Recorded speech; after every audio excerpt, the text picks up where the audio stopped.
Good morning all of you. In this video we will discuss about basic blocks and flow graphs. First of all we will discuss what do you mean by code optimization. A code optimizer sits between the front end and the code generator. Code optimizer works with intermediate code, can do control flow analysis, can do data flow analysis, and it transforms our code in a form such that that code will give fast execution as compared to previous code. Control flow analysis begins with control flow graph, right? What is control flow graph? A graph showing the different possible paths of program flow. तो जब भी हमें code optimisation करनी है, code optimisation से पहले हमें अपने प्रोग्राम को कंट्रोल फ्लो ग्राफ में कन्वर्ट करना है.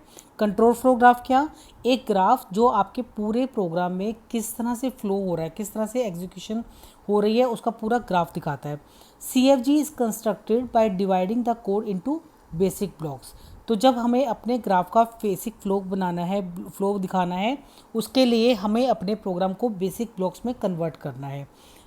Basic block means the block of sequence of intermediate code with a single entry and a single exist. Basic block का क्या मतलब है?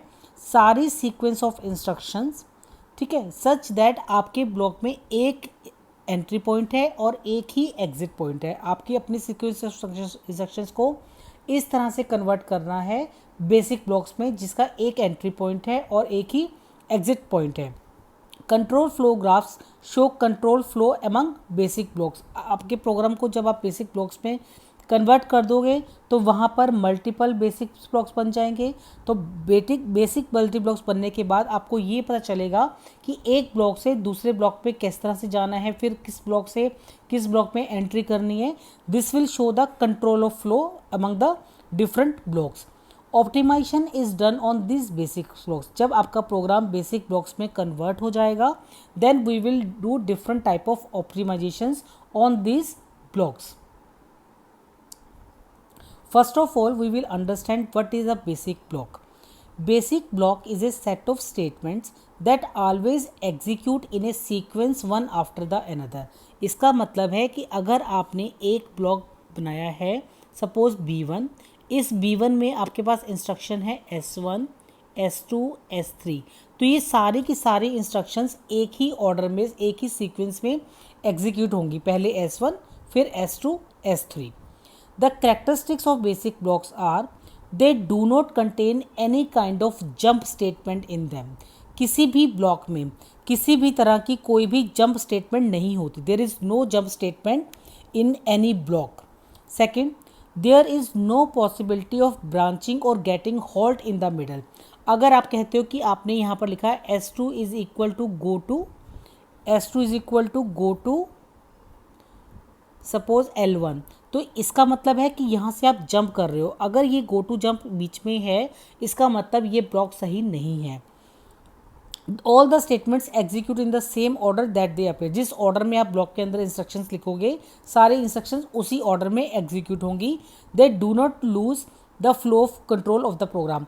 और आपका जो प्रोग्राम है वो उसी फ्लो में एग्जीक्यूट होगा. राइट. जब भी हमें अपने प्रोग्राम को बेसिक ब्लॉक्स में कन्वर्ट करना है, ठीक है, तो हमें क्या करना है, एक इसका एक बिगिन पार्ट बनाना है, एक एंट्री पॉइंट बनाना है, एक एग्जिट पॉइंट बनाना है. ठीक है, ये आपका एंट्री पॉइंट है और ये आपका एग्जिट पॉइंट है. राइट. अब जब एंट्री पॉइंट बनाना है तो आपको कौन कौन सी स्टेटमेंट लिखनी है, ध्यान में रखनी है. The entry point into the function. जिस फंक्शन से आप अपने किसी भी फंक्शन में एंटर कर रहे हो that is the target of the branch. अगर आपने यहाँ पे लिखा गो टू L1 तो जो भी आपकी L1 स्टेटमेंट है वो आपका एंट्री पॉइंट हो सकता है. The instruction immediately following a branch और अ रिटर्न. जहाँ पर भी आपने कहीं पर कोई ब्रांच स्टेटमेंट दी है या जहाँ पे रिटर्न स्टेटमेंट दिया है वो किसी भी ब्लॉक का एंट्री पॉइंट हो सकता है. राइट. सिमिलरली एग्जिट पॉइंट बनाने के लिए आपके पास किस किस टाइप की इंस्ट्रक्शंस हो सकती हैं जहाँ से आप एग्जिट कर रहे हो. आपकी जंप स्टेटमेंट जहाँ पर आप गो टू स्टेटमेंट यूज़ कर रहे हो उसके वो आपका एग्जिट पॉइंट है. कहीं पर भी आपकी कंडीशनल और अनकंडीशनल ब्रांच स्टेटमेंट आप यूज़ कर रहे हो वो आपका एग्जिट पॉइंट है. और रिटर्न स्टेटमेंट आपका उस ब्लॉक से एग्जिट पॉइंट है. तो ये जो डिफरेंट स्टेटमेंट्स हैं this will show entry and exit points within a block. For example suppose आपके पास आपका एक्सप्रेशन है a is equal to b plus c plus d. अब हमें क्या करना है, सबसे पहले हमें इस इंस्ट्रक्शन को 3 एड्रेस कोड में कन्वर्ट करना है। 3 एड्रेस कोड में कन्वर्ट करोगे तो आपके पास क्या आएगा, temp1 is equal to b plus c, temp2 is equal to temp1 plus d and a is equal to temp2, right. ये क्या है, आपके पास बेसिक इंस्ट्रक्शंस हैं, राइट। अब इस बेसिक, ये आपका एक ब्लॉक बन गया। इस ब्लॉक में जो फर्स्ट स्टेटमेंट है वो इसका एक एंट्री पॉइंट है, ठीक है। ये स्टेटमेंट सारी इसी सीक्वेंस में एग्जीक्यूट करेंगी। इस स्टेटमेंट में ना ही आपने कोई कंडीशन चेक की है, ना ही आपकी कोई जंप स्टेटमेंट है, ना ही कोई गो टू स्टेटमेंट है। तो ये सारी की सारी स्टेटमेंट आपकी एक ही ब्लॉक में आ जाएंगी। So this will represent simply one block. Now for example, suppose we have one statement, if a less than b then 1 else 0। अब अगर इस इंस्ट्रक्शन के लिए अगर आपने एक 3 एड्रेस स्टेटमेंट लिखोगे तो क्या बनेगा आपका, फिर से वही जो आपको पहले हमने डिस्कस किया है हमने प्रीवियस वीडियो में, if a less than b go to, right. Go to statement आ गई, ये आपकी स्टेटमेंट नंबर 1 है। सेकंड, अगर ये कंडीशन ट्रू नहीं है तो हमने क्या किया, हमने सेट किया t1 is equal to 0। Third, अगर हमारे पास जब भी एग्जीक्यूट होगी तो हमें क्या करना है, इसको सेट करने के बाद गो टू एग्जिट करना है, राइट। फोर्थ स्टेटमेंट में हमने लिखा अगर ये कंडीशन ट्रू है then t1 is equal to 1। So this statement means we have to go to statement number 4 and this statement means go to state number 5 and this fifth statement is there, right. Now अगर आपने ये 3 address statement बना लिया, अब इस 3 address statement को बनाने के बाद अगर आप कहते हो कि ये आपका एक ब्लॉक है, ठीक है। अब इस ब्लॉक में देखिए आपने क्या किया, if a less than b go to 4, ये एक आपने इंस्ट्रक्शन लिया। तो ये इंस्ट्रक्शन एक ब्लॉक में है तो आपका ये सही ब्लॉक नहीं बना। सही ब्लॉक क्यों नहीं बना, क्योंकि हमने ये कहा कि जो आपकी कंडीशन स्टेटमेंट होती है वो किसी भी ब्लॉक की एग्जिट स्टेटमेंट होनी चाहिए। अब क्योंकि ये आपका ब्लॉक एंटर पॉइंट हो गया और आप इसके सारे इंस्ट्रक्शंस को सेम एग्जीक्यूट करते जा रहे हो, it means this is not a right block, right. Now next is we have to learn how we have to partition our intermediate code into basic blocks. Any given code can be partitioned into basic blocks using the following rules. अब आपके rules क्या होते हैं, सबसे पहले you have to choose leader of the block, right. Leader of the block, block का leader क्या होता है, following statements of the code are called the leaders. कौन कौन सी, किसी भी प्रोग्राम की फर्स्ट स्टेटमेंट होती है वो क्या होती है, उस प्रोग्राम का एक लीडर होता है, ठीक है। First statement is leader of the code. Second, statement that is target of condition और अनकंडीशनल गो टू स्टेटमेंट। चाहे आपकी कंडीशन के साथ गो टू स्टेटमेंट है, चाहे अनकंडीशनल गो टू स्टेटमेंट है, जहाँ भी आप उसको टारगेट बना रहे हो वो टारगेट स्टेटमेंट भी एक लीडर है। हम बता रहे हैं कि हमारे स्टेटमेंट में को किस तरह से हमें लीडर्स बनाना है, ठीक है। फर्स्ट स्टेटमेंट लीडर है, कंडीशनल और अनकंडीशनल स्टेटमेंट का जो है टारगेट है वो एक लीडर है। Statement that appear immediately after the go to statement, go to statement के बाद जो नेक्स्ट स्टेटमेंट है वो भी किसी ना किसी ब्लॉक का लीडर है, ठीक है। तो अब आपको लीडर्स बनाने हैं। लीडर, अब देखिए पहला हमने क्या कहा, w इज इक्वल टू 0, ये हमारी फर्स्ट स्टेटमेंट है, ठीक है। तो first statement is a leader. तो फर्स्ट स्टेटमेंट को आपने एक लीडर बनाया जिसके कारण मैंने ये बेसिक ब्लॉक क्रिएट किया, ठीक है। इस ब्लॉक में मेरे पास w इज इक्वल टू 0 है, x is equal to x plus y, y is equal to 0, ना ही ये कंडीशन है ना ही गो टू स्टेटमेंट है, तो ये सारे के सारे इसी ब्लॉक में आ जाएंगी। अब यहाँ देखिए, अब आपके ने लिखा यहाँ पर if x greater than z, if this condition is there, ठीक है। जैसे ही ये कंडीशन आती है इसका मतलब है this is our exit condition, exit of the block.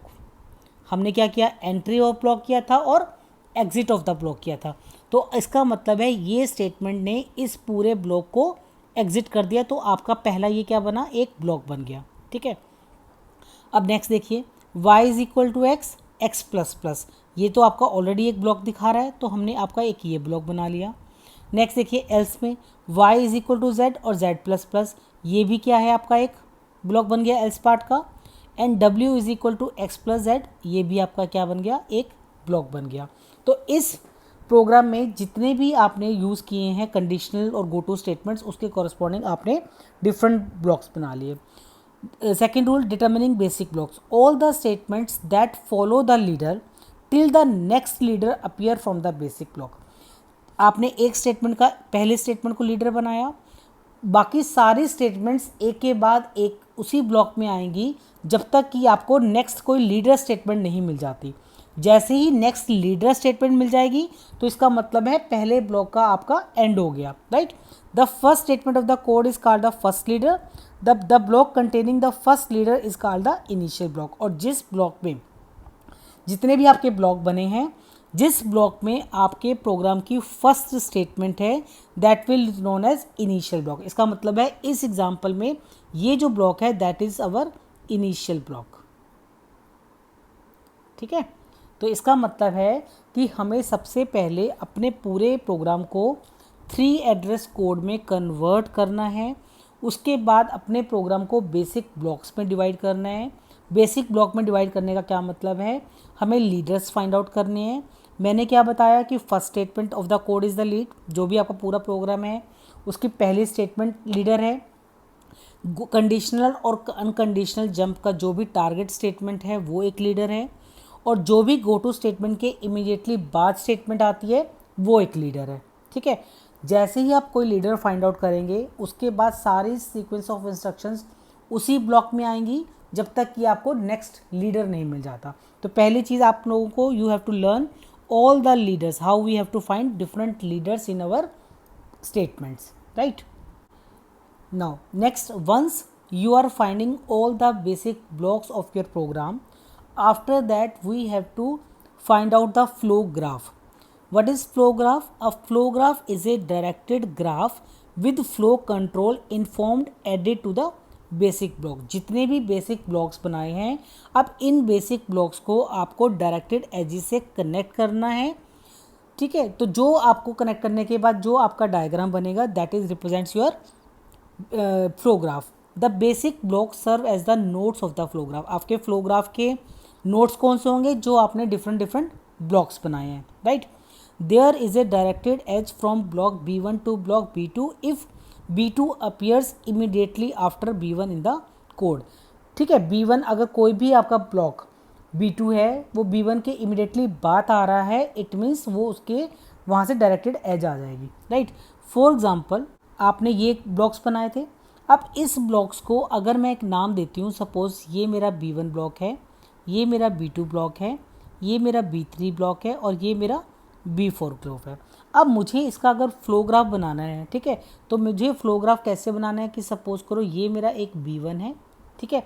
B1 condition के बाद देखो if x is greater than z, अगर ये कंडीशन ट्रू है तो मेरा जो नेक्स्ट ब्लॉक है वो कौन सा है, B2 ब्लॉक है। इसका मतलब है यहाँ से मेरा कौन सा ब्लॉक बना, B2। अगर ये कंडीशन फॉल्स है तो मेरा कौन सा ब्लॉक बना, B3। तो ये मेरा ब्लॉक कौन सा है, B3। दोनों को ही एग्जिट करने पे मेरा कौन सा ब्लॉक बनेगा, B4। तो दोनों ही एग्जिट करा तो आपका कौन सा ब्लॉक बना, B4। So this is B1, this is B2, this is B3 and this is B4। So this graph represents your flow graph. तो जितने भी इस ग्राफ की नोट्स हैं that are the blocks of our program, right. So इसका entry point आ गया, ये इसका एग्जिट पॉइंट आ गया और आपका ये पूरा का पूरा फ्लो ग्राफ बन गया, राइट। अच्छा, जब आपने अपने प्रोग्राम को पहले 3 एड्रेस में कन्वर्ट किया, फिर आपने उसके ब्लॉक्स बनाए, फिर आपने उसके फ्लो ग्राफ बनाए। Now different type of optimizations can be achieved after converting your program into flow graph. The 3 type of optimizations are local optimization, global optimization and peephole optimisation.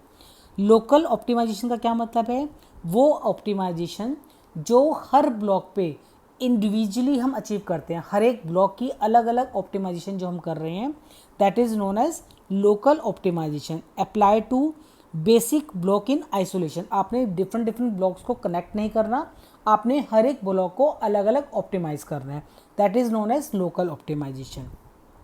Global optimization का क्या मतलब है? Global optimization का मतलब है कि हम multiple blocks को कंसीडर करेंगे and then we will apply our optimisation techniques. And peephole optimisation का क्या मतलब है? Peephole optimisation is applied across the boundaries of different blocks. So now we will discuss all these optimizations one by one. First of all, we will discuss local optimization. Now local optimization, it is the simplest form of optimization that can be applied within a basic block. कोई भी एक block consider करना है, उस block के अंदर आपको local optimization apply करनी है। No need to analyze the whole process body, just the basic block. जब भी लोकल ऑप्टिमाइजेशन अचीव करनी है तो पूरा प्रोग्राम नहीं देखना, सिर्फ एक block at a time study करना है।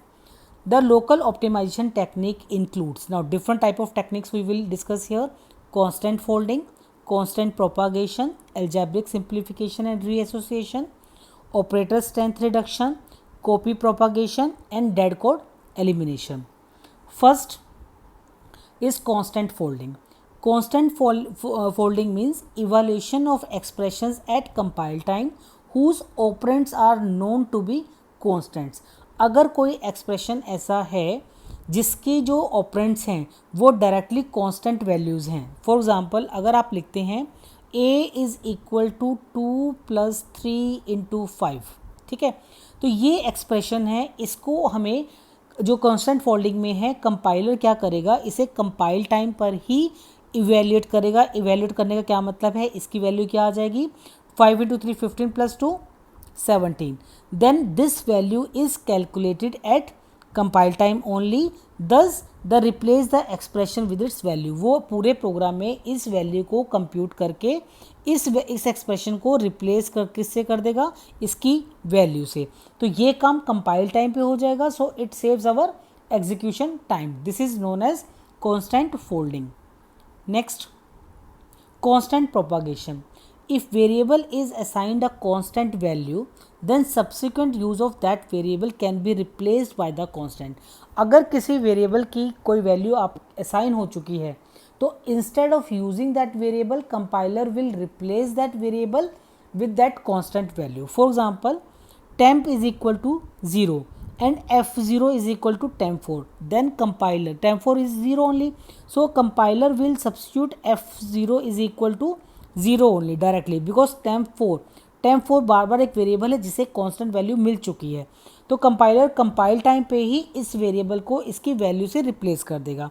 Similarly temp5 is equal to 1 and f1 is equal to temp5, तो f1 is directly can be substituted with 1.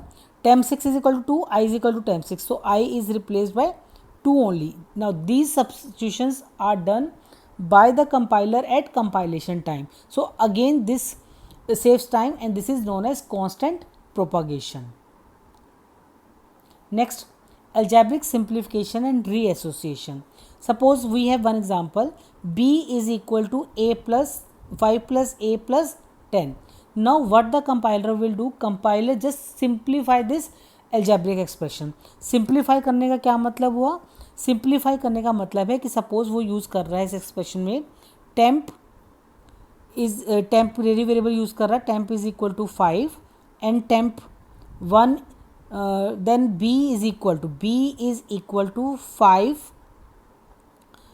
5 plus, now this 5 plus 10, this will be calculated, so in that case our b is equal to 15 plus a, so in that case it is directly simplify this expression and reassociate. Instead of compiling it at instead of executing at compile time, it is just simplifying it at compilation time. So this is algebraic simplification.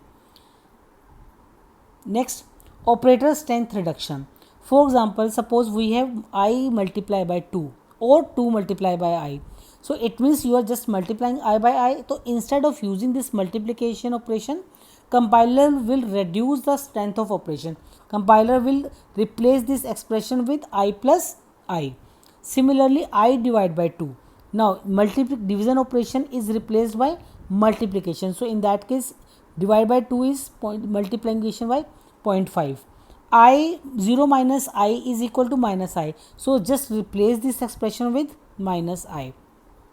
Second, F multiplied by 2 or 2.0 multiply F. So it is directly replaced by F plus F. So in that case, compiler just reduce the strength of operation if possible, right? Because of strength reduction, the execution will become fast. Next, copy propagation. Similar to constant propagation, some generalized to non-constant value also. अगर कहीं पर आपने जैसे अभी आपने कहा कि constant value है तो उसे रिप्लेस कर देते हैं उसको डायरेक्टली. इसी तरह से अगर कोई वेरिएबल है, सपोज आप कहते हैं temp 2 is equal to temp 1 and temp 3 is equal to temp 2 into temp 1, right? And temp 2 is already assigned temp 1. So in that case temp 3 can be equal to temp 1 into temp 1, right? Why we are using this temporary variable here? We can directly use this variable here. Temp 4 is equal to temp 3, so temp 5 is equal to temp 3 into temp 2, right? So what is the use of this temp 4, right? Temp 5 is directly temp 3 into temp 4, and here temp 5 plus temp 3. So instead of temp 4 we can use this temp 3 directly, because temp 4 is nothing but it is already temp 3. So this is known as copy propagation, that is used to replace non-constant values. Next, dead code elimination. Dead code elimination means अगर आपका जो programme है उसमें कुछ code ऐसा है जो कहीं पर भी यूज़ नहीं हो रहा है, ठीक है, उसके एग्जीक्यूशन के होने या ना होने से हमारे प्रोग्राम की आउटपुट पे कोई फ़र्क नहीं पड़ता है, then that is known as dead code. जैसे आपने लिखा temp 1 is equal to temp 2 plus temp 3 और temp 1 आपके प्रोग्राम में कहीं भी यूज़ नहीं हो रहा है, then you can just eliminate this dead code, right.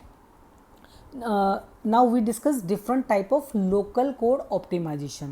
अगर इसके और एग्जांपल्स देख रहे हैं तो मैंने ऑलरेडी कोड ऑप्टिमाइजेशन टेक्निक्स करके एक वीडियो बनाया हुआ है. Just you can just click on that video and you can just again read out what about more detail in this all these optimization techniques that we can achieve at local optimization level, right?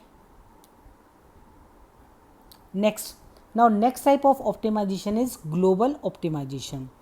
Optimisation across basic blocks. अब हमें क्या करना है, पहले जो हमने local optimization किया है that is within one block.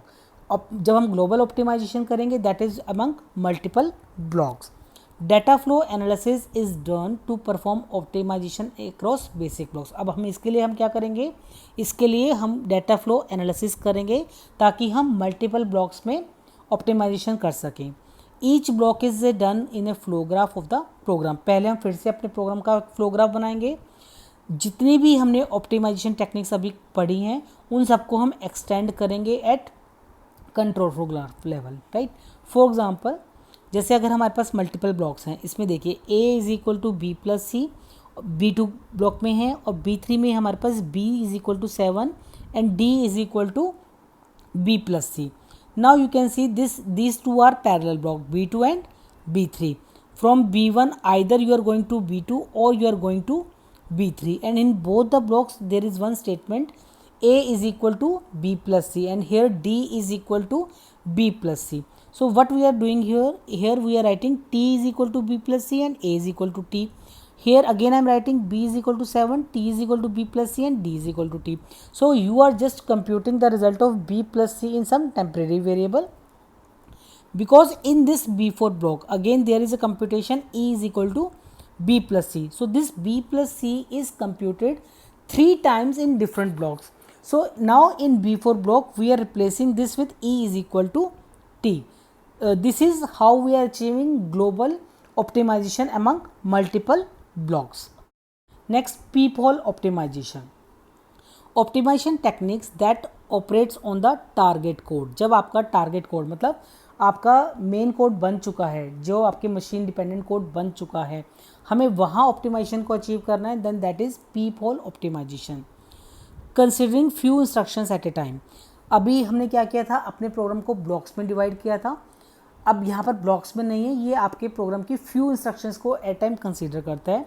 Do machine dependent improvements, machine के अकॉर्डिंग जो इम्प्रूवमेंट कोड में हो सकती है उसको अचीव करने के लिए हम पीप होल ऑप्टिमाइजेशन यूज़ करते हैं.